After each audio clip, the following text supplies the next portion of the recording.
Hello and welcome to Dream Big. I'm Hannah Viviers. Thank you so much for joining us. I'd like you to imagine South Africa in the 1980s, especially the mid-1980s. And if you weren't around, you've heard the stories of what was happening at that time, what the climate was like. And it was a difficult time for black people to do anything, let alone be successful entrepreneurs. And yet, in 2014, one of South Africa's most celebrated entrepreneurs in the country says he would probably find it really hard to replicate the success he had in the 1980s at this time. And he joins us now. Thank you so much for joining us, Mr. Mashaba. Thank you very much for this invitation and this privilege. I really wanted to start there, about how passionate you are about entrepreneurship, about South Africa's development. And it's quite a statement for you to say that at one of the times that can be considered the height of apartheid, you say that it would have been difficult for you to replicate the kind of success you had with Black Like Me in a liberated South Africa compared to that time. Well, I think it's really quite unfortunate to really make such a statement. But I really mean it because really looking at what the environment the last 20 years has created, it's really quite unfortunate. If we look at really personally what I call this draconian labor legislation designed to service a first world country with 5% unemployment. We come out with that legislation. You know, for me, two wrongs can never really make a right. This country has failed so dismally to produce, because we've actually been destroying small business the last 20 years, because we come out with all this sophisticated, complex labor regime.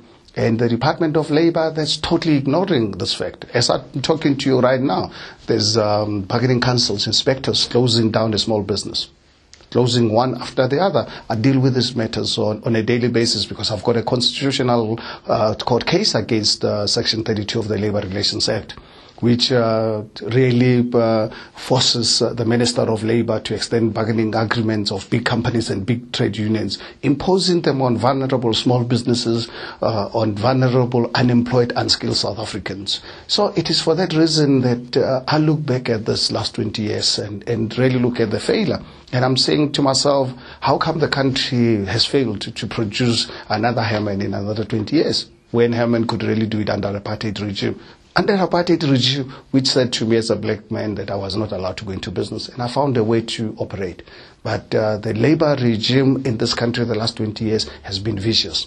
And I think for as long as we don't really attend to this, we'll forever be complaining and really blaming someone else. There are some people that have had some pretty scathing things to say about you. And I was asking you about this initially, and it seems as though just your stance and some of the things that you say, I mean, people, when I read some of the comments, it's almost as though people who are saying these comments are coming short of calling you a sellout. How does that make you feel? I've had people actually saying that they've always doubted whether I was black or not. You know, but I think this type of issues are actually quite laughable. I think it doesn't really mean to really be black. You've got to support things that are not going to lead to black advancement. You know, so I think for me, those issues, as much as I think they might be hard to some people, but for me, they're natural. I take this to really be human nature. I would not really want to really live in an environment where we all agree, because once we get to the stage as a nation, then you must know there's a problem somewhere. I mean, as human beings, we've got to accept that we're going to agree on certain aspects and we're going to disagree on some. As long as whatever we do agree on or disagree on, we do it with total respect on the next person. And I think for me, that's really what has shaped me as a human being over many years, that I've always wanted to surround myself, be surrounded by people who are very strong, to protect me by allowing my mind to explore. And I'm a human being, I make mistakes. So can imagine if I'm surrounded by weak people who tend to always disagree with me because for whatever reason they are what we call the yes men. So I personally despise, I feel very vulnerable when I'm surrounded by such weak people. So I'd like to really be in an environment where I'm surrounded by strong individuals. When my mind goes out wildly, then some people must bring me back to normality. And I think I'm actually quite comfortable when I'm in that environment. Let's speak about that black advancement, because one of the things that you've been quoted as saying is that you believe that there are people in this country who are black or white or whatever color who are doing amazing things. But let's talk about that black advancement. You have and so many of the things that you do are so much for, even if you, regardless of where you're coming from, and think of your book, Black Like You, you're not against black advancement as you've been made out to be. How can I be against myself? I mean, I'm really so passionate about seeing black people as a proud race and proud nation one day, and we can only do this and get the respect if we do the right things. And I think, really give you an example, really one of my earlier advances in life, in 1984, young age, right in the middle of apartheid, inviting a white partner in my business. And coming from an Afrikaner background, poor Afrikaner background from Boksburg. And in the process of this relationship over many years, discovered how great human beings are. That actually the problem is not the individual, it's the political system that promotes racial disparity and racial segregation. So I think that is why I'm really so conscious of all the time. Anytime any politician wanted to really divide us as a nation, whether black, white, male, female, I'm totally against it, because and I believe I've got to really be a vanguard in ensuring that we don't really see and allowing politicians to really divide us as human beings.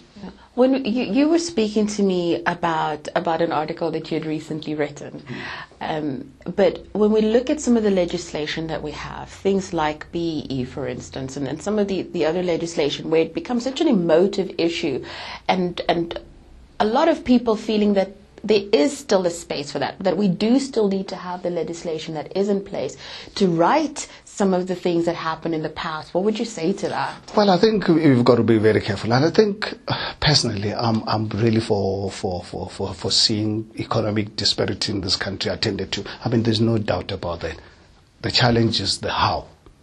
Because if we're going to really be using black economic empowerment legislation to punish, our chances of success, for me, are almost next to nothing.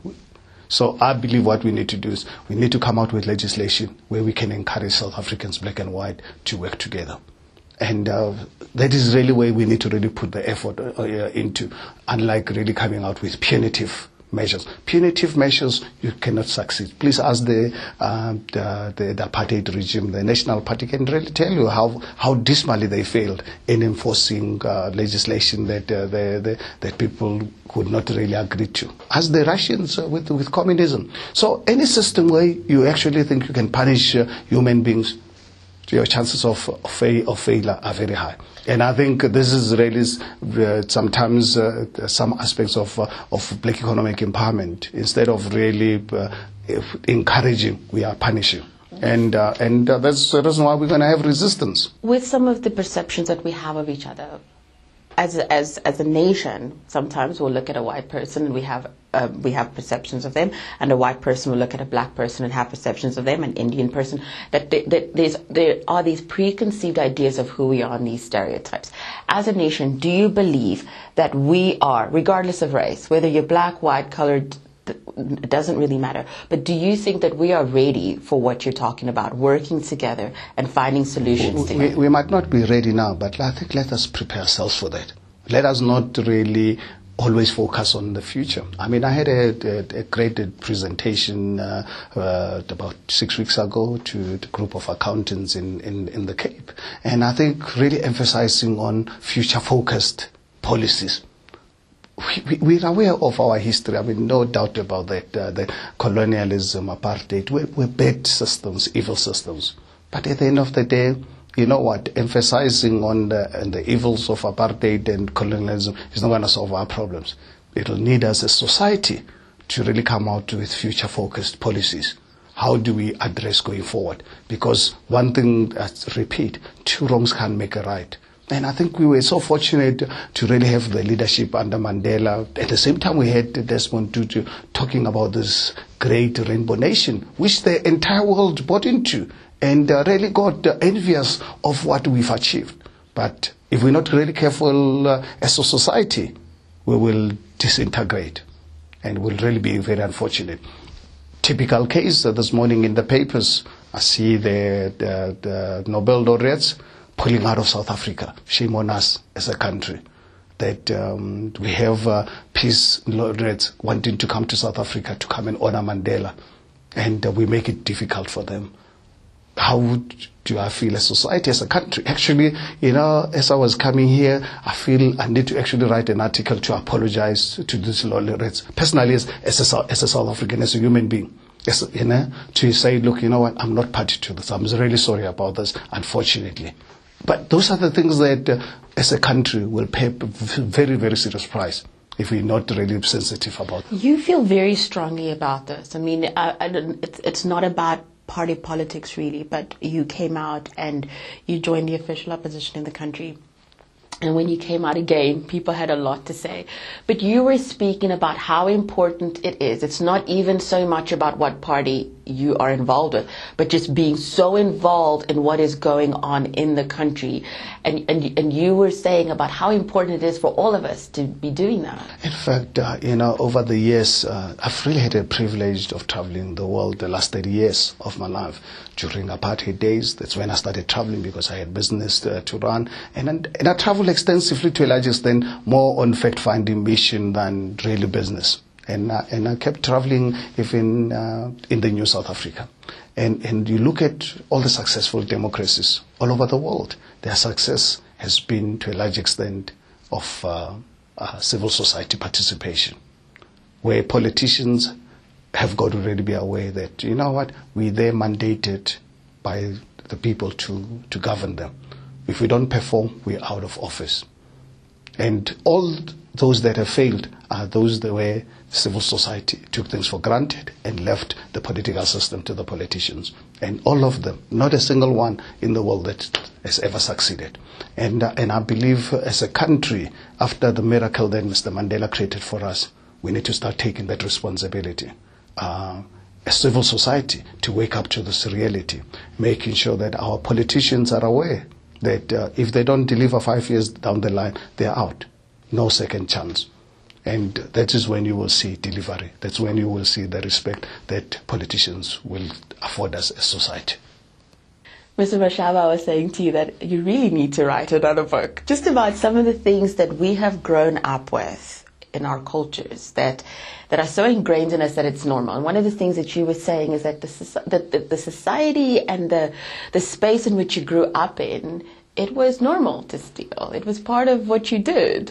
And you were talking about how that's translated now, that we don't see it as something that is something that you're not supposed to do. It sounds so basic, but when you look at the background, it says a lot. So just speak to us a little bit about that. Well, I think, Hannah, I'm actually busy writing my second book, and I thought it would be out by end of this year. I was very positive, but the way it is and what's actually involved in this book, because 3 issues that I'm going to be covering in this book, and I hope I'll have it ready by beginning of next year.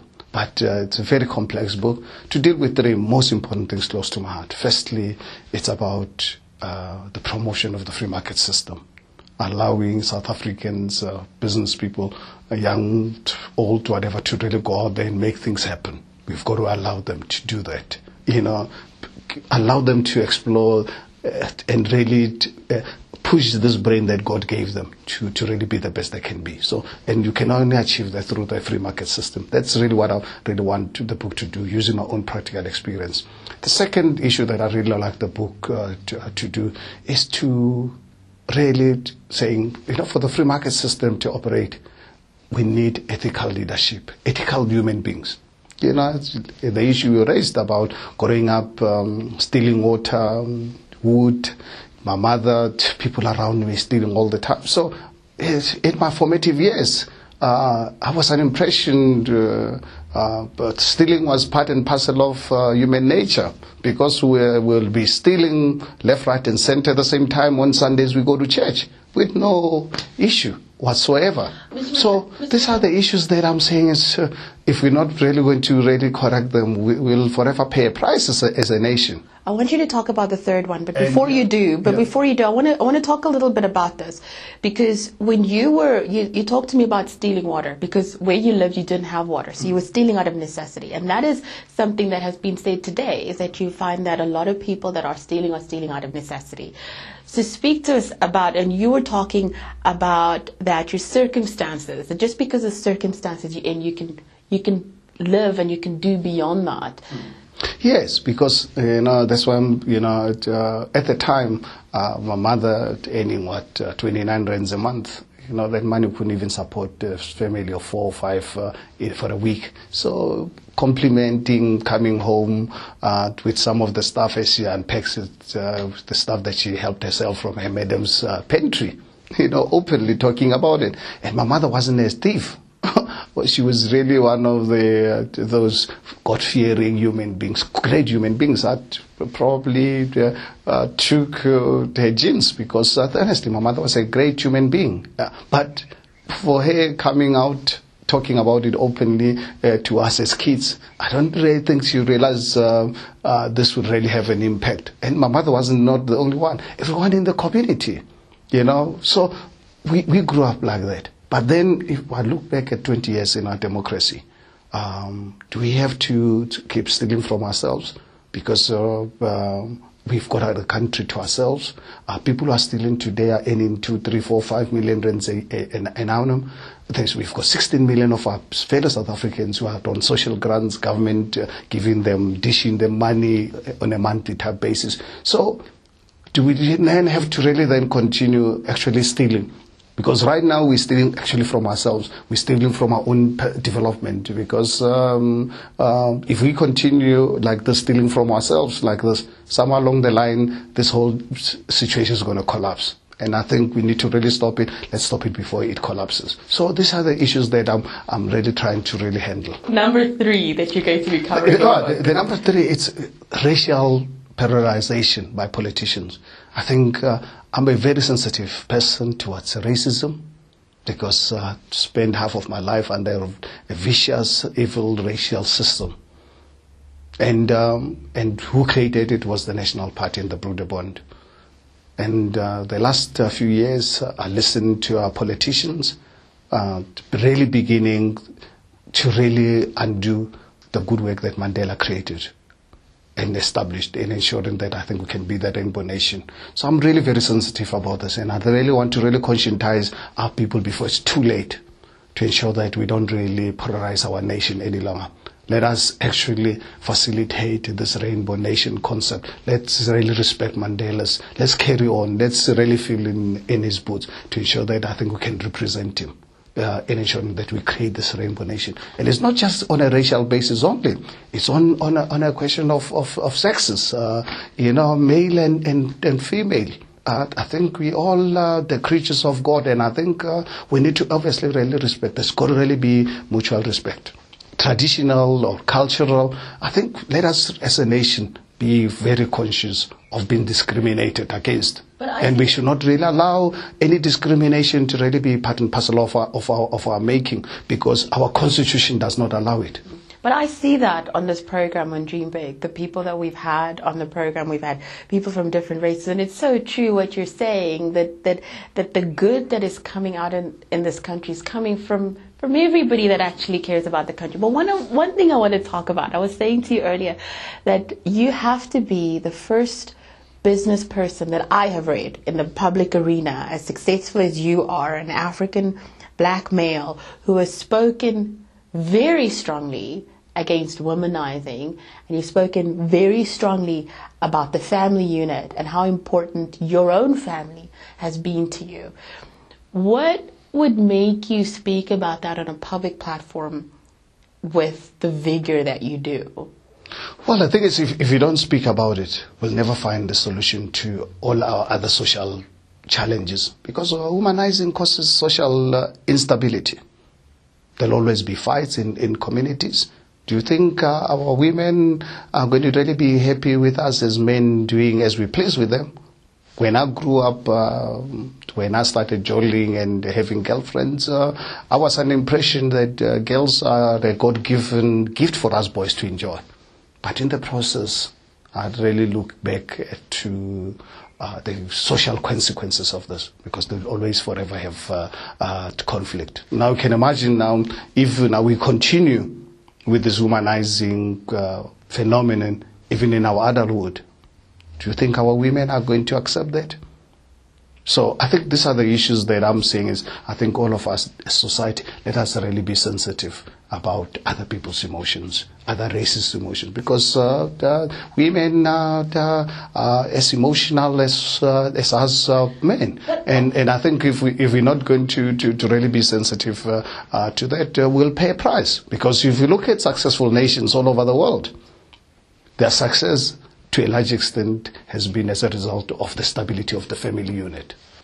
What was very profound about what you said to me about this, you were attributing a lot of your success to the fact that you were married to one woman and you have been faithful to that, and that you have put your family first. And you were saying to me that you've seen some of your peers that tried to make it in business, not making it, simply because of this issue of not being faithful to their women. Yeah, well, I think it's, faithful, you can imagine where and how I was brought up. That's really why I really come out, actually exposing myself to my wife, really telling her about my background and so forth. And I think, fortunately enough, she also comes from the same background. She understands, and she's really been really very supportive and really working with me to ensure that she can always guard against my